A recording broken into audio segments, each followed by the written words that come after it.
esta oportunidad vamos a hablar de cómo la citometría de flujo puede aportar en el diagnóstico de esta enfermedad tan compleja que es el HLH. Entonces, nuestra hoja de ruta en esta sesión, vamos a partir con una introducción breve a la técnica de citometría de flujo. Luego vamos a hablar un poco más en profundidad de qué es exactamente el HLH y qué técnicas de citometría son útiles para su diagnóstico, y vamos a finalizar con un ejemplo clínico que tuvimos el año pasado acá en nuestro hospital. Entonces, para ir entrando en materia, la citometría de flujo es una técnica bastante especializada que se usa principalmente, pero no únicamente, ya, para caracterizar células. Y en el área de la medicina se usan diferentes áreas, como por ejemplo el estudio de compatibilidad donante-receptor en trasplantes de órganos sólidos. Tiene un rol súper importante en el diagnóstico de leucemias y linfomas, ¿no es cierto?, en el área de hemato-oncología. Y más últimamente ha adquirido cierta relevancia, ¿no es cierto?, poco a poco el estudio del componente del sistema inmune para el diagnóstico de otro conjunto de enfermedades que son más infrecuentes, pero no menos importantes, que son las inmunodeficiencias primarias. Y la citometría de flujo no es una técnica únicamente que se usa en medicina, sino que también en muchos otros campos, porque sus posibilidades son bastante extensas. ¿Ya? Entonces, para entender por qué es tan ampliamente usada, debemos entender algunas características claves de la citometría. Entonces, para responder esta pregunta, ¿qué es la citometría de flujo? En realidad es una técnica que estudia y clasifica, ¿no es cierto?, para nuestros fines a las células, ¿ya? Y eso lo hace según tanto características morfológicas, ¿no es cierto?, de tamaño y complejidad, así como también de acuerdo a la expresión de antígenos específicos. Entonces, acá les muestro, ¿no es cierto?, un esquema simplificado de cómo funciona la citometría de flujo. Entonces, una vez que nosotros tenemos nuestra muestra ya procesada, la insertamos en el equipo y el equipo inmediatamente comienza a movilizar la muestra a través de su fluídica interna. Y la movilización de la muestra es en dirección hacia un punto específico que se llama punto de interrogación, ¿ya? Y en ese punto lo que ocurre es la intersección perpendicular entre los láser del equipo y el flujo celular, de tal manera que el láser va impactando de manera individual y ordenada una a una a las diferentes células, y las células van emitiendo fluorescencia o no, de acuerdo a si expresan o no antígenos que en el fondo estamos estudiando. Lo que sí es clave para obtener buenos resultados de citometría es que el flujo celular pase de manera ordenada, de tal manera que el equipo lo que hace es hacer un barrido punto a punto o célula a célula de cada uno de los eventos o células que están componiendo la muestra, ¿ya? Esto en el fondo nos va a llevar a tener una visión muy exhaustiva de cuáles son todas aquellas células que están conformando mi muestra. Entonces, la citometría de flujo tiene tres características fundamentales, ¿no es cierto?, dada esta manera en la que funciona. Por ejemplo, una característica importante de la citometría es su gran poder estadístico, ¿no es cierto?, porque esto está ocurriendo a miles de eventos por segundo. De hecho, los equipos que nosotros tenemos acá en el laboratorio pueden resolver fácilmente 35.000 células por segundo. Por lo tanto, en un par de minutos de adquisición podemos tener miles o cientos de miles de células. Ok, y otro punto importante, yo diría como de las características más fundamentales de la citometría de flujo, es la evidencia de eventos raros o poco frecuentes en la muestra. Por ejemplo, yo les tengo acá una adquisición, ¿no es cierto?, un dot plot, donde se puede ver que la muestra estaba compuesta básicamente por dos poblaciones principales, ¿no es cierto?, que son estas que están acá. Son grandes poblaciones, súper numerosas, y acá se ve una tercera población menos numerosa, Sin embargo, igualmente es posible evidenciar la presencia de estas células que tienen otras características, ¿ya? Diferentes a las poblaciones mayoritarias y que justamente como la citometría de flujo hace un escaneo punto a punto y célula a célula, si adquirimos suficientes eventos o suficientes células, ¿no es cierto?, las vamos a poder detectar a diferencia de otras técnicas tradicionales de laboratorio, como por ejemplo una ELISA o incluso un PCR en tiempo real, las características de estas células van a quedar enmascaradas, ¿no es cierto?, en el promedio, ¿ya? En el promedio de las poblaciones celulares de esa muestra. Sin embargo, la citometría es como que cada célula fuera un resultado independiente del otro, ¿ya? Ahora, por otro lado, la citometría también es multiparamétrica o bien multicolor. Es decir, podemos estudiar varios marcadores en una misma célula y al mismo tiempo. Ahora, específicamente, ¿en qué se basa el análisis de la citometría de flujo? Únicamente cualquier equipo de citometría mide solo tres parámetros, ¿ya? El primero de ellos es el tamaño celular, que viene dada por la dispersión frontal de la luz, ¿no es cierto? Entonces, en la medida que la célula tiene mayor tamaño, lo que va a generar es una mayor dispersión frontal de la luz. Y esta especie como de sombra que genera la célula en respuesta a la incidencia del láser es captada por los detectores del equipo y de esa manera puede cuantificar o diferenciar el tamaño de cada una de las células.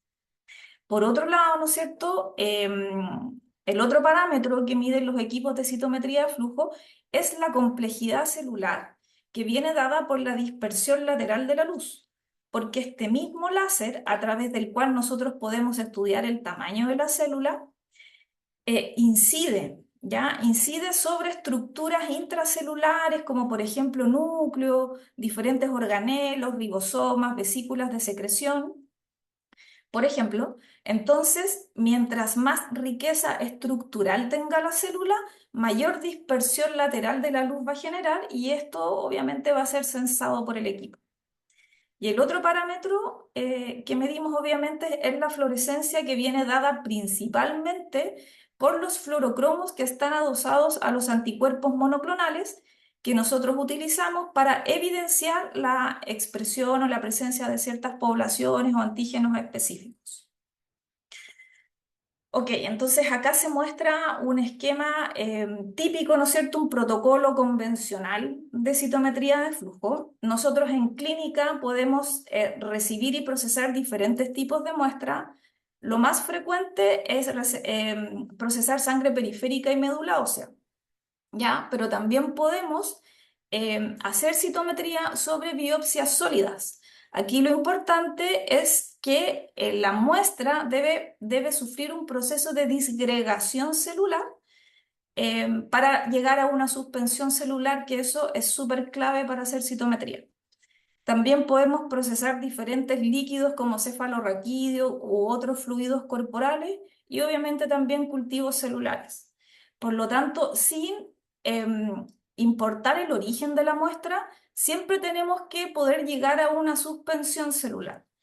Luego, esta suspensión celular es entonces incubada con mi cóctel de anticuerpos monoclonales, ¿no es cierto?, que yo elijo de acuerdo al estudio que yo quiero hacer. Se incuba esto es igual que un inmunoensayo. Aquí hay reacciones antígeno-anticuerpo, por lo tanto, súper importante un tiempo de incubación, normalmente 20 minutos, entre media hora. Y luego de la incubación es importante hacer un lavado para descartar todos aquellos anticuerpos que no se hayan unido al antígeno. Entonces, una vez que yo lavo, resuspendo en buffer y ya estoy en condiciones de poder adquirir la muestra en el equipo y posteriormente hacer los análisis que corresponden a esa adquisición. Ya, aquí va una animación que va a explicar mucho mejor que yo todo lo que hemos conversado. Fíjense cómo el flujo celular viene de manera desordenada y justamente antes que las células intercepten con el láser son ordenadas, ¿no es cierto?, para que el láser puede incidir de manera individual en cada una de ellas y una vez que el láser incide sobre la célula, esta emite en fluorescencia, ¿no es cierto?, en un conjunto de longitudes de onda, las que van a ser desglosadas por los diferentes filtros y espejos que tiene el equipo para cuantificar cada uno de los antígenos en particular. Y por otro lado, es una técnica en tiempo real, ya que en la medida que las células van inmediatamente cruzando por el láser, comienzan a aparecer nuestras gráficas, por lo tanto, rápidamente podemos tener una idea de cuáles son las características de esa muestra. Ahora, dentro de las aplicaciones más comunes en clínica, por lejos, ¿no es cierto?, la citometría se aplica mucho en el estudio de leucemias y linfomas, en el diagnóstico de estas enfermedades, y de la mano de ello también el recuento, ¿no es cierto?, de enfermedad mínima residual. También es importante en el monitoreo de células CD4 positivas en pacientes con VIH. Ya algo comentamos, ¿no es cierto?, de los estudios de histocompatibilidad en donante receptor para trasplantes de órganos sólidos. Estos estudios los hace el ISP. La cuantificación de progenitores hematopoyéticos, que son súper importantes para los estudios pretrasplante de médula ósea. Y como yo les comentaba, ¿no es cierto?, con menos frecuente, pero en desarrollo cada vez más, el diagnóstico de inmunodeficiencias primarias o, como se llaman actualmente, errores innatos de la inmunidad. Y de la mano de de estas técnicas, es posible hacer estudios de inmunoreconstitución en pacientes que han tenido trasplante de progenitores hematopoyéticos. Y de todas estas áreas, las que nosotros desarrollamos acá en el laboratorio son estas tres, ¿ya? Ahora, esto lo desarrollamos en el Hospital Calvo Maquena, que es un hospital público, ¿no es cierto?, de especialidad pediátrica de alta complejidad, con características asistencial docente y centro de referencia nacional para diferentes patologías y procedimientos como el trasplante de progenitores hematopoyéticos. Ahora, nuestro laboratorio, ¿no es cierto?, nuestro principal foco ha sido el desarrollo de las técnicas de citometría de flujo. Partimos prácticamente hace 10 años implementando subpoblaciones linfocitarias, que es un examen como de entrada al sistema inmunológico. Y de ahí en adelante, año a año, fuimos implementando diferentes técnicas que iban cada vez más desde lo más general hasta lo más particular, en el fondo profundizando y afinando cada vez más el diagnóstico de diferentes inmunodeficiencias primarias. Pero no fue hasta mediados del año pasado donde logramos montar una técnica que llamamos marcadores HLH por citometría, que esto en realidad significó como un quiebre en nuestra trayectoria inmunológica, porque post pandemia, acá en el hospital, más o menos año 2023, 2024, comenzaron a llegar pacientes con diferentes patologías de desregulación inmune o derechamente patologías hiperinflamatorias. Entonces fue súper necesario en el fondo tener más herramientas diagnósticas que pudieran orientar hacia esas enfermedades. Ahora, todo este desarrollo en realidad tiene que ver también con una gestión de laboratorio orientada a eso. Y por otro lado, también importante mencionar una relación súper colaborativa y provechosa con el equipo clínico, principalmente con el equipo de inmunología, que también desde su, digamos, como necesidad clínica, ¿no es cierto?, también impulsan la implementación de diferentes técnicas en el laboratorio. Ahora, en relación al HLH, HLH significa hemofagocitosis, linfohistiocytosis o también linfohistiocytosis hemofagocítica, exactamente lo mismo, y corresponde a un síndrome hiperinflamatorio, ¿ya?, que es causado por una activación descontrolada del sistema inmune. Aquí subrayo estos conceptos porque cuando uno lee bibliografía al respecto, suelen siempre como frecuentarse, ¿ya? Por lo tanto, son como bien claves para definir esta patología.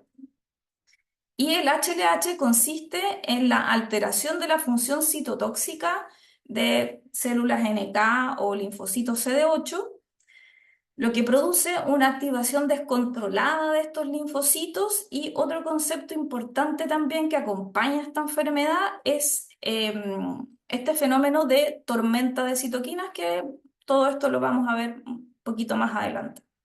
Ahora, en relación a la prevalencia, afecta 1 en 100.000, de acuerdo a datos de Estados Unidos, y 1 en 50.000 en Suecia. Datos chilenos de prevalencia no existen. Y si bien es una patología mucho más frecuente en pediatría, también puede ocurrir en adultos, ¿ya? Y uno de los problemas más críticos del HLH es su altísima mortalidad. El 95% de los pacientes fallece si es que no recibe un tratamiento, y este porcentaje puede bajar a un 40% siempre y cuando el tratamiento sea temprano y el adecuado. Ahora, en este trabajo que cito acá, publicado el año 2021, un estudio hecho por la Universidad Católica, donde siguieron una cohorte de 23 pacientes pediátricos, el 35% de pacientes pediátricos chilenos falleció dentro del primer mes postdiagnóstico de HLH. Y otro de los desafíos que presenta el HLH es que se manifiesta con una clínica inespecífica, ya que se caracteriza por una fiebre sostenida, puede presentarse con hepatosplenomegalia, rash cutáneo, algunas citopenias, coagulopatías también, manifestaciones neurológicas, por ejemplo, pérdida de conciencia, ataxia o convulsiones, hiperferritinemia, hipertrigliceridemia y, en casos más avanzados, falla orgánica múltiple. También se puede evidenciar hemofagocitosis. Si es que no se evidencia, no quiere decir que no se trate de un HLH. Y también la hemofagocitosis tampoco es exclusiva, ¿ya?, del HLH. Ahora, estos pacientes, ¿no es cierto?, son pacientes que están normalmente hospitalizados, están en un estado grave, en unidades críticas de los hospitales y en evidente riesgo vital. Entonces, acá el desafío clínico, porque los médicos en el fondo lo que ven es un paciente que está sumamente inflamado, sumamente desregulado. Entonces, lo que es difícil poder distinguir qué es lo que está generando esa respuesta inflamatoria tan exacerbada. ¿Acaso se tratará de un proceso séptico que está cursando el paciente, o bien se trata de otras patologías inflamatorias como la HLH? Y esto es súper relevante poder distinguirlo, porque los shocks sépticos, ¿no es cierto?, se tratan básicamente orientados, ¿no es cierto?, a un fuerte tratamiento con antibióticos, mientras que las patologías de desregulación inmune como la HLH se tratan con una fuerte terapia inmunosupresora, ¿ya? Por lo tanto, súper clave para los clínicos en el fondo poder distinguir a qué se están enfrentando, y esa es una de las dificultades que muchas veces retrasa el diagnóstico, que están en el fondo crítico, poder iniciar tratamiento a tiempo.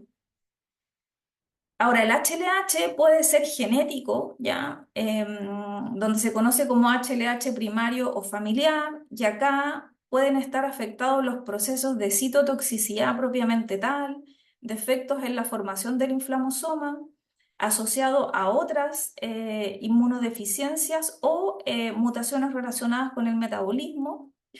O bien puede ser HLH secundario, que en el fondo tiene que ver porque hay otras patologías de base, como infecciones ya sean virales, bacterianas o incluso por hongos, pacientes que están cursando con neoplasias o tratamientos quimioterapéuticos, pacientes con patología de base de autoinmunidad.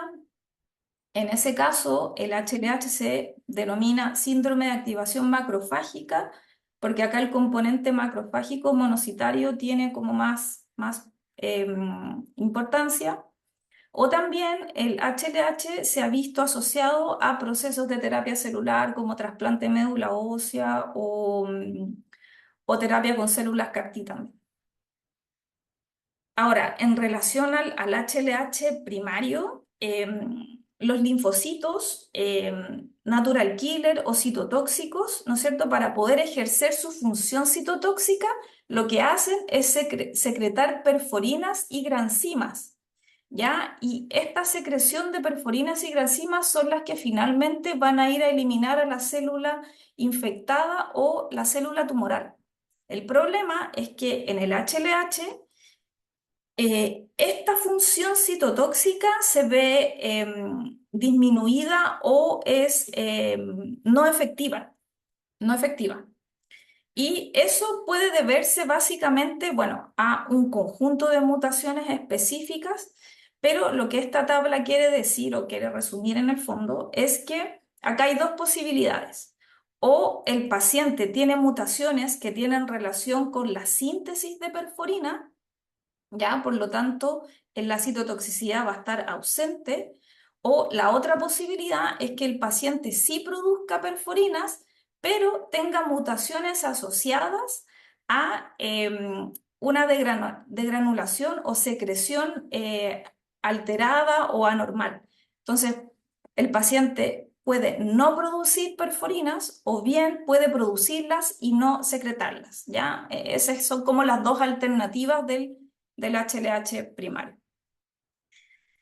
Ahora, profundizando un poquitito más en la fisiopatología del HLH, lo que ocurre en realidad es como un desequilibrio, ¿no es cierto?, donde hay una sobreexpansión de la respuesta inmune debido justamente a una estimulación antigénica continua, ya que el antígeno no se puede eliminar. Y por otro lado, hay un defecto en la fase de contracción debido justamente también a la persistencia del estímulo antigénico. Entonces, lo que ocurre es que tanto los componentes linfocitarios como los linfocitos citotóxicos, las natural killer y los macrófagos, ¿no es cierto?, se hiperactivan, logran infiltrar diferentes tejidos y órganos y comienzan a secretar de manera local diferentes citoquinas. Y es la secreción de estas citoquinas de manera local lo que va a ir generando las diferentes manifestaciones clínicas del HLH. Por ejemplo, se sabe que el TNF-alfa y el interferón gamma tienen un efecto tóxico a nivel de médula ósea y causan la muerte de ciertos progenitores. Por lo tanto, eso va a causar las citopenias que uno puede evidenciar en los pacientes. Por otro lado, los macrófagos que ya están activados logran infiltrar a la médula ósea y debido a un ambiente rico en citoquinas de manera local, se sobreactivan y comienzan a fagocitar diferentes componentes celulares o lo que pillan, por lo tanto se produce este fenómeno de la hemofagocitosis que se puede en el fondo observar en mielograma o en biopsias también de órganos linfoides secundarios. Por otro lado, se sabe que TNF-alfa, ¿no es cierto?, esta citoquina a nivel hepático inhibe proteínas lipasas produciendo la hipertrigliceridemia. Por otro lado, el conjunto de diferentes interleuquinas, sobre todo la 6 y la 1, es lo que va a producir en el paciente esta fiebre sostenida que no cede frente a tratamientos convencionales. Por lo tanto, cuando el paciente está hospitalizado y se logra observar una baja o un control de la fiebre, es un súper buen síntoma porque eso quiere decir que en el fondo la tormenta de citoquinas de alguna manera está siendo controlada. Por otro lado, los macrófagos activados, ¿no es cierto?, pueden, debido al estímulo, ¿no es cierto?, que reciben por diferentes citoquinas o bien a la lisis espontánea de glóbulos rojos que liberan hemoglobina, van a generar la síntesis de nuevo de ferritina, produciendo, ¿no es cierto?, la hiperferritinemia que uno puede evidenciar a nivel periférico o en plasma en estos pacientes. Y por otro lado, los macrófagos van a producir este factor activador del plasminógeno, que en conjunto con una función hepática defectuosa generan coagulopatías de tal manera que en muchos casos los pacientes pueden producir hemorragias en órganos internos. Ya, este punto también es importante porque los linfocitos, ¿no es cierto?, citotóxicos y natural killer que están muy activados van a sobreexpresar a nivel de membrana plasmática el receptor de una interleuquina, que es la interleuquina 2. Pero es tanta la interleuquina que está disponible en el medio y la sobreexpresión que generan los linfocitos de este receptor, que lo que ocurre es que la subunidad alfa muchas veces se escinde de manera espontánea. Por lo tanto, queda liberada en el medio y nosotros la vamos a poder medir en plasma, ¿ya? Entonces, es la subunidad alfa del receptor de interleuquina 2 o más conocido como el CD25 soluble. Y esto es súper importante porque es uno de los factores como más específicos que existen para el diagnóstico de HLH. De hecho, es uno de los criterios que están definidos para el diagnóstico de esta enfermedad. Por lo tanto, o sea, los linfocitos sobreactivados, ¿no es cierto? Y los macrófagos proliferan, ¿no es cierto?, localmente en diferentes órganos secundarios, eh, generando la hepatolasplenomegalia, ocurre infiltración pulmonar, adenopatías y también falla neurológica producto de la infiltración a nivel del sistema nervioso central. Entonces, teniendo un poco más claro la fisiopatología, ¿no es cierto?, que ocurre por la hiperactivación de células inmunes que van a secretar diferentes citoquinas, ¿no es cierto?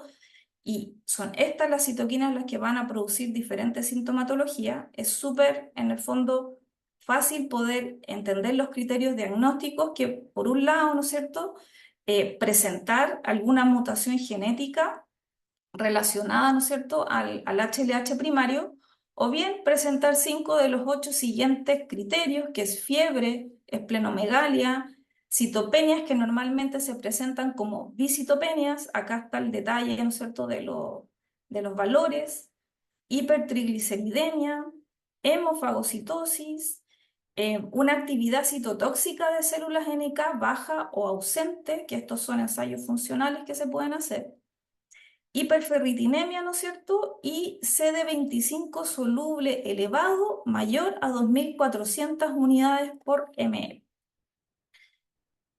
Ahora, de todos estos criterios, ¿dónde aporta la citometría de flujo? Básicamente en este, ¿ya? Midiendo la actividad citotóxica de células NK.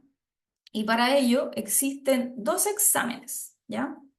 Uno que está orientado a evidenciar si el paciente produce o no perforinas y el otro examen está orientado a evaluar si el paciente es capaz de exocitar correctamente las perforinas, ¿ya? Ahora, en relación a el estudio de la expresión de perforina, esto es un examen relativamente sencillo.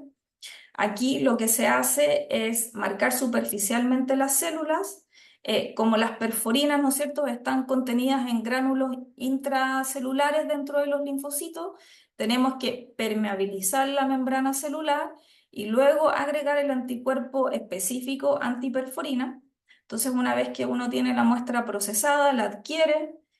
Acá en el análisis, ¿no es cierto?, uno selecciona linfocitos y vamos a seleccionar células natural killer y también linfocitos T, específicamente los CD4, ¿no es cierto?, que sabemos que no expresan perforina, entonces nos van a servir como un control negativo. Entonces, ¿qué es lo que uno ve? Que en un paciente sano o en un sujeto sano, uno ve que efectivamente la curva roja es de los CD4 y la azul es de las natural killer. Entonces, una vez que en un paciente sano, efectivamente, las natural killer expresan perforina porque hay un corrimiento respecto de la curva negativa, que en este caso está representada por las T helper. Sin embargo, en un paciente que tiene HLH primario, específicamente mutaciones relacionadas a la producción de perforina, uno ve que ambas curvas en el fondo colocalizan. Por otro lado, existe este otro examen, ¿no es cierto?, que es el ensayo de degranulación de células natural killer o CD107A, que lo que hace es evidenciar una correcta exocitosis, ¿ya? Entonces, lo que aquí se hace es aislar las células natural killer del paciente, ¿no es cierto?, a partir de sangre periférica y incubamos las células natural killer en dos condiciones, ¿ya? Las cultivamos en reposo, ¿no es cierto?, sin ningún estímulo. Y por otro lado, una parte de las células las incubamos, ¿no es cierto?, en un cocultivo con una línea tumoral que es la K562, ¿ya? Entonces, ¿qué es lo que pasa acá?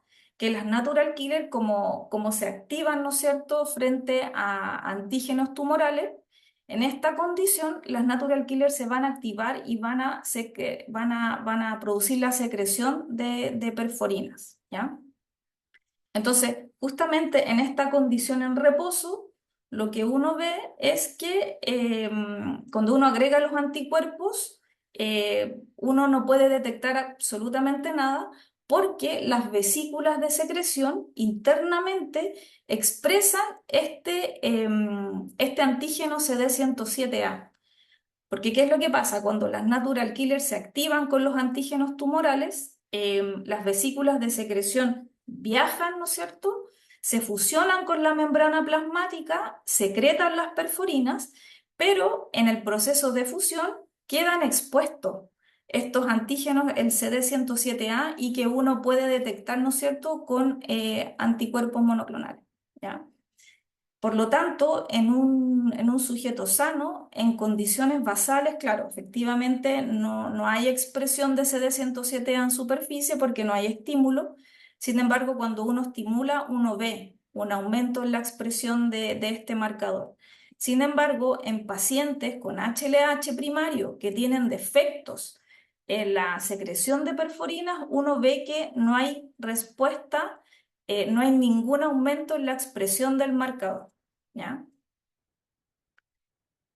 Ahora, un punto importante con respecto al CD25 soluble, que es un criterio fundamental de diagnóstico para el HLH. ¿Por qué es tan difícil medir CD25 soluble? Esto se puede hacer perfectamente por un ELISA, pero ¿qué es lo que pasa? Independiente de la plataforma manual o automatizada, ninguna de las dos alternativas para poder medir CD25 soluble en plasma resulta costo efectiva porque el N de pacientes es tan bajo que voy a agotar, ¿no es cierto?, las curvas de calibración de un ELISA manual en un par de muestras o bien estas plataformas automatizadas, ¿no es cierto? Equipos de carga continua, que no solo analizan CD25 soluble, sino que un montón de otros analitos. En el fondo no se justifica o no se puede prorratear el costo de estos equipos por el N de muestras. Entonces, la única alternativa que queda en el fondo es la externalización, comprar el examen, externalizar la muestra del paciente, pero el problema de esta alternativa también es que, bueno, requiere toda una gestión interna, ¿no es cierto? Normalmente los exámenes se pueden derivar con cartas de resguardo que tienen que pasar por firmas de dirección. Eso se demora un par de días. Una vez que eso está, recién la muestra se puede, en el fondo, externalizar y el laboratorio de derivación no necesariamente va a procesar ni informar ese mismo día, por lo tanto pueden pasar entre 3 a 5 días hábiles, perdón, para lograr tener un resultado. Por lo tanto, esto no necesariamente resuelve la urgencia de poder medir CD25 soluble. Entonces, ¿qué es lo que pasó? Hace un par de años se publicó un trabajo que correlacionó, ¿no es cierto?, la expresión o los niveles, perdón, los niveles de CD25 soluble en plasma con la expresión de los marcadores CD38 y HLA-DR en linfocitos citotóxicos.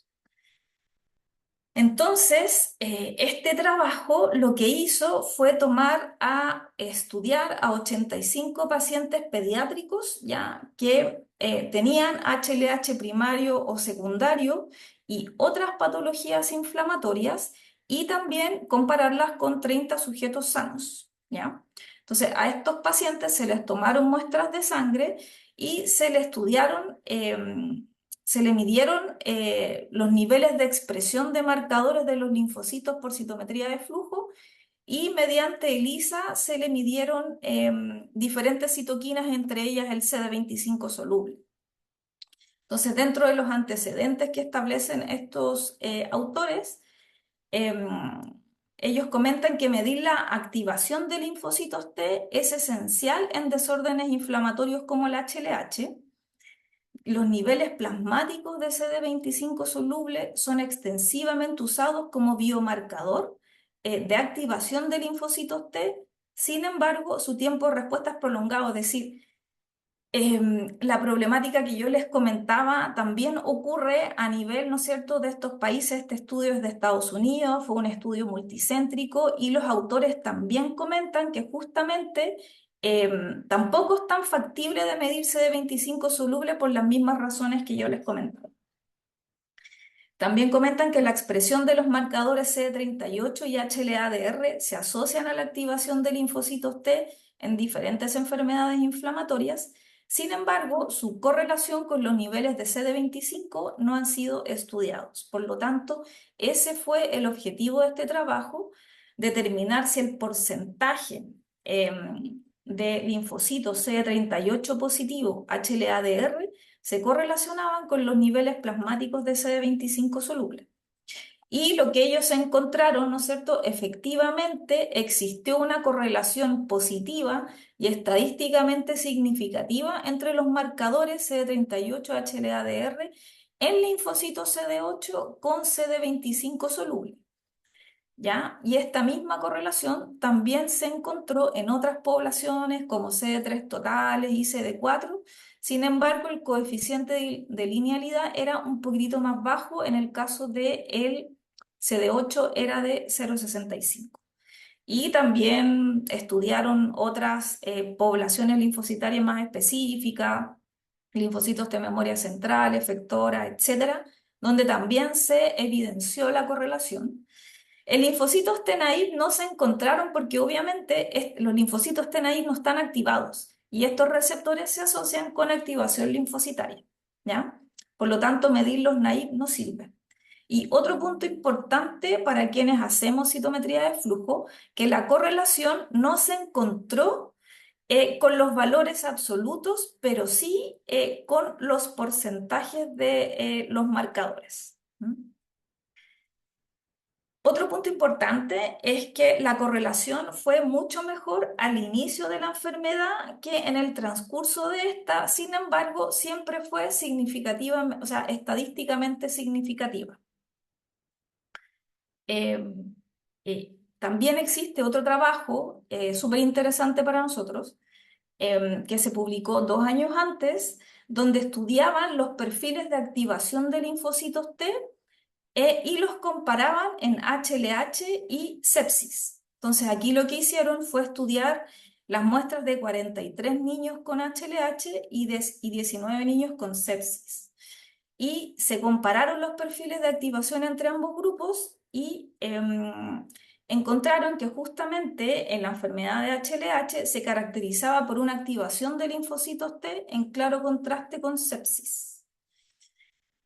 Y justamente esto es lo que ellos encontraron, ¿no es cierto?, que en pacientes con troles o con sepsis, cuando medían la coexpresión de CD38 con HLA-DR, la población estaba ausente.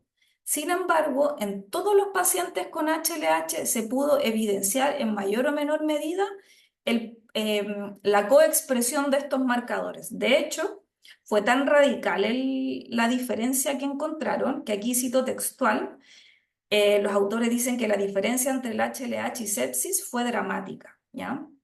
Y las curvas ROC mostraron que la presencia de estas poblaciones distinguen entre HLH y sepsis. De hecho, el área bajo la curva llegó a un 92%. También en este mismo trabajo estudiaron no solo sangre periférica, sino que también muestras de médula ósea y líquido cefalorraquídeo en 10 pacientes. Y lo que ellos encontraron es que cuando en sangre periférica los porcentajes, por ejemplo, eran del 49%, siempre en tejidos era mucho mayor el porcentaje de activación. En este caso, para el mismo paciente, en sangre periférica tenía un 49%, mientras que en el líquido cefalorraquídeo se evidenciaba un 67% de expresión de los marcadores. Y lo mismo en este caso, donde en sangre periférica se cuantificaba un 56%, mientras que en la muestra de médula ósea un 66%. Por lo tanto, concluyen que el HLH es una enfermedad de hiperactivación de células T en tejidos y que la medición en sangre periférica podría subestimar el grado de activación. Y bueno, determinaron la sensibilidad, especificidad, valor predictivo positivo, valor predictivo negativo y likelihood ratio, ¿ya? En diferentes, tanto en CD8 como en CD4 y diferentes combinaciones. Y encontraron que la que tenía mejores parámetros, ¿ya? Era medir CD8, medir en el linfocito CD8 la expresión de marcadores CD38 y HLA-DR y que cuando este porcentaje era mayor al 7%, era sugerente de patología de HLH. Por lo tanto, en resumen, el estudio por citometría de la coexpresión de estos dos marcadores tiene dos utilidades. Por un lado, distingue súper bien si es que el paciente está presentando una sepsis o un HLH, y por otro lado, representa súper bien los niveles plasmáticos de CD25 soluble. Y por último, para ir finalizando la presentación, quiero mostrarles un ejemplo de un paciente, una pacientita que llegó el año pasado derivada acá al hospital, ¿no es cierto?, con sospecha de HLH primario. Se le hicieron diferentes mediciones de los marcadores. ¿Ya? Acá se muestra la curva, ¿no es cierto?, la evolución de los marcadores de la paciente.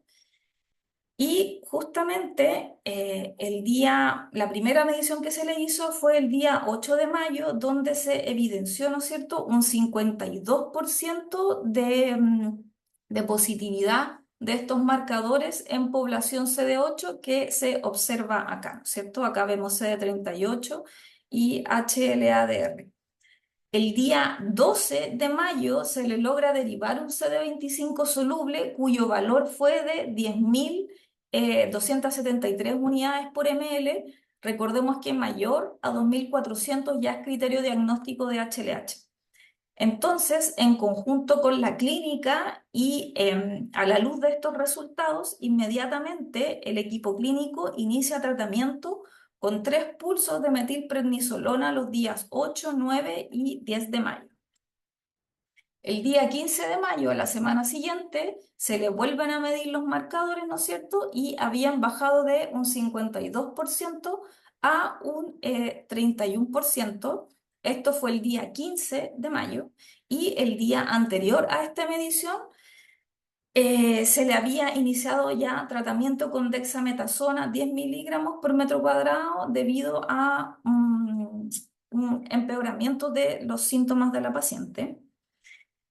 Y a la semana siguiente, ¿no es cierto?, se le vuelve a medir los marcadores y acá el tratamiento inmunosupresor, ¿no es cierto?, había bajado de 10 miligramos a 5 miligramos porque la paciente había tenido una evolución favorable, ¿ya? Y acá se ve la población con el 12%.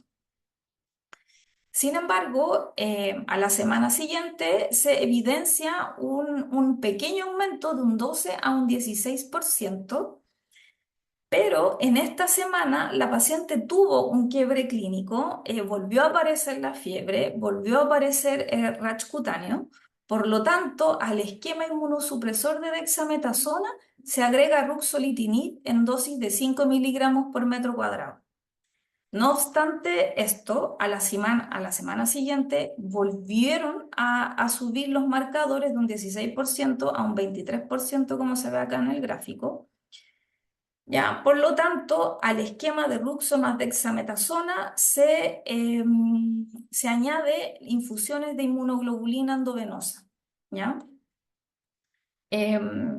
Y el día 16 de esto fue el día 5 de junio. El día 16 de junio se toman de nuevo muestra para los marcadores y esto baja dramáticamente a un 2%. ¿Ya? Y lo que se evidencia acá es que el día 10 de junio lo que ocurrió es que al esquema inmunosupresor, ¿no es cierto?, que venía trayendo la paciente, se suma etopósido, ¿ya? Por lo tanto, esto fue el día 10 y la medición de los marcadores fue el día 16. Por lo tanto, nosotros aquí estamos viendo un efecto de 6 días de todo el esquema inmunosupresor, etopósido, ruxo, dexametasona y infusión de inmunoglobulinas endovenosas.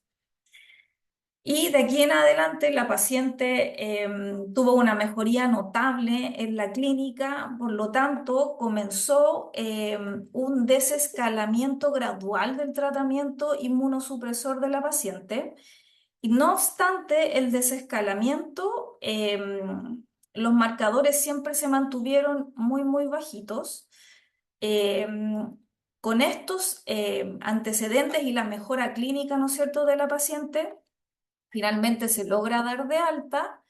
Eh, la paciente hoy día se encuentra en controles periódicos, ¿no es cierto?, de su patología, así que nada, ya está felizmente recuperada. Entonces, para finalizar, ¿no es cierto? Como conclusiones podemos decir que la citometría de flujo es una técnica rápida, robusta y precisa que permite tener resultados oportunos. De hecho, a nosotros nos enviaban las muestras para estos marcadores en torno a las 10, 11 de la mañana y nosotros a las 2 de la tarde ya estábamos informando. Obviamente le dábamos prioridad a esas muestras, pues sabíamos que eran súper críticas. El HLH es una enfermedad grave de riesgo vital, donde el diagnóstico certero es crítico para tomar las subsecuentes decisiones terapéuticas y proteger la vida del paciente, y no solo la vida del paciente, sino que también evitar secuelas en el paciente. Y por otro lado, los marcadores HLA-DR CD38 en CD8 por citometría de flujo demostraron ser una herramienta diagnóstica rápida y que en nuestro hospital fueron sumamente útiles, no solo en el diagnóstico, sino que también en las tomas de decisiones, en el seguimiento y en respuesta al tratamiento. Así que eso. Muchas gracias.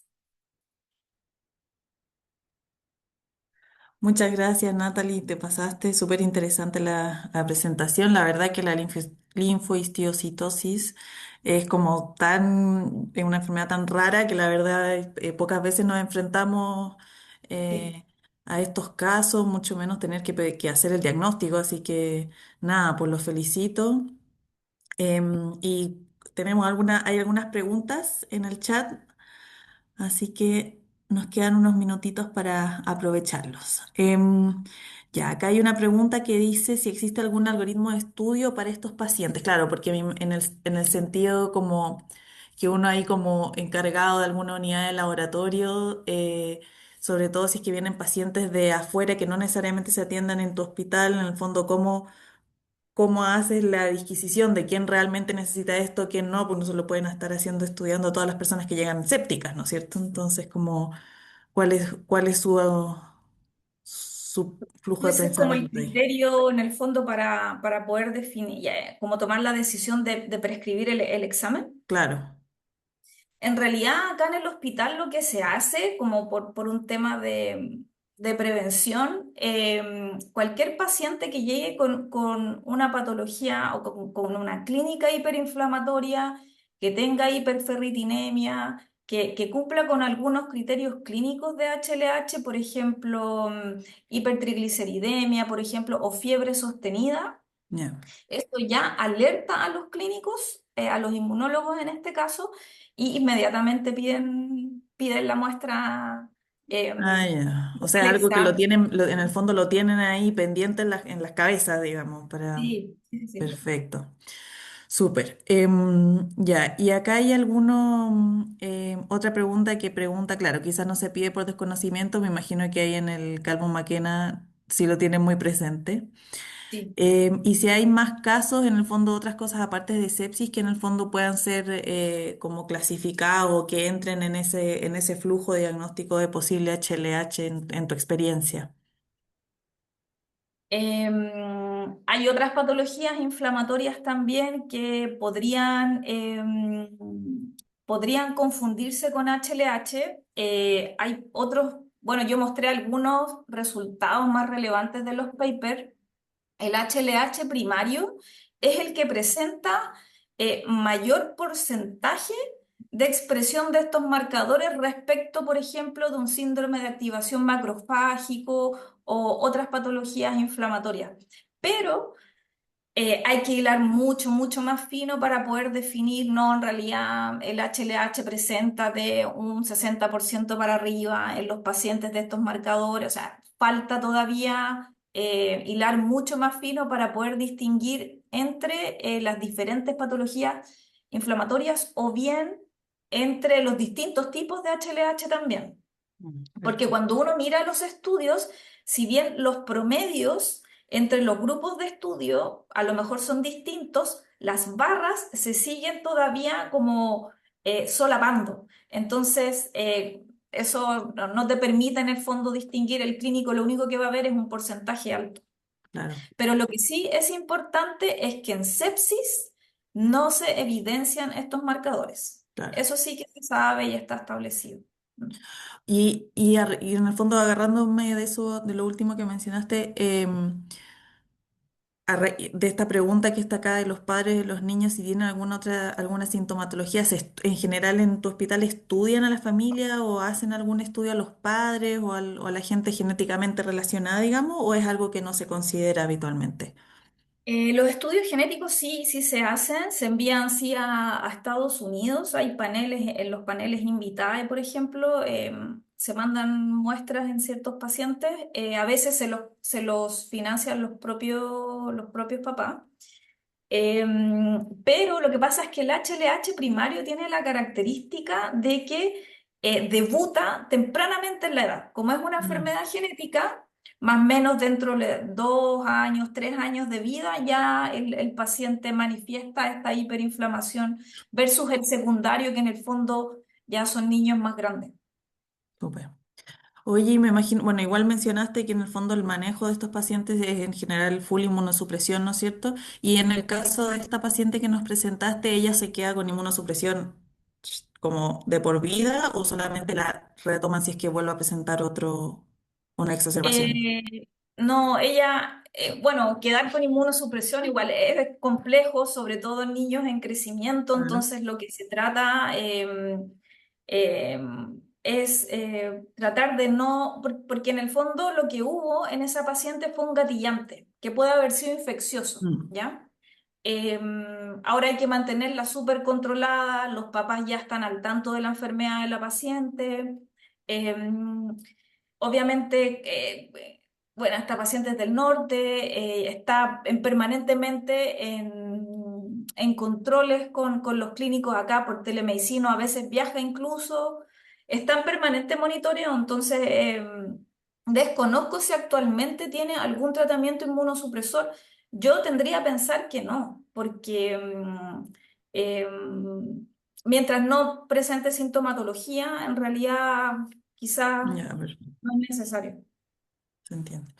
Súper. Bueno, creo que esas eran, sí, esas son las preguntas que teníamos en el chat. Así que nada, pues muchísimas gracias, Nati. La verdad que súper Gracias a entretenida usted. tu presentación, así que te lo agradecemos un montón. Y aprovechando que tengo 2 minutitos, antes, bueno, ahí hay varios que están. Marcelo, muy buena presentación, muy claro, gracias. Mauricio también, muchas gracias, Nati, excelente presentación. Flavio también. Así que bueno, muchas Gracias. felicitaciones. Oye, y bueno, ya que me queda este minutito, quiero pasar unos avisos. Son 4 o 5 cositas nomás que quiero mencionar muy brevemente para que no se me vayan antes de pasar estos avisos. Recordar que el 5 de noviembre son las jornadas científicas de la Sociedad Médica Laboratorio Clínico para que vayan a inscribirse, van a estar bien entretenidas. La próxima reunión clínica de septiembre está titulada como Más allá del TUSI, estudio de toxicidad y de drogas, así que creo que está muy en boga, así que está de moda para que lo escuchemos. Recuerden seguirnos en nuestras redes sociales, @smlc en el Instagram, estamos también en LinkedIn y la página es smlc.cl. Y en la página hay una nueva sección de herramientas, ya ahí tenemos disponibles guías, webinars, podcasts, todo que son herramientas gratuitas para el que quiera acceder, puede ir a buscarlas ahí. Y finalmente recordarles de nuevo lo que dije al principio de la presentación, que como Sociedad Médica Laboratorio vamos a lanzar, mañana vamos a empezar a mandar todos los mails un catastro nacional para todos los colegas médicos especialistas en laboratorio clínico. Ya es un catastro para recabar información, así que les van a estar llegando esos mails para quienes puedan, por favor, participar y responder la encuesta y así tenemos un estado del arte de la especialidad. ¿Ya? Así que bueno, muchísimas gracias Nati, te pasaste y estén atentos a nuestros mails y nuestra próxima reunión en septiembre. Que estén muy bien. Chao, chao.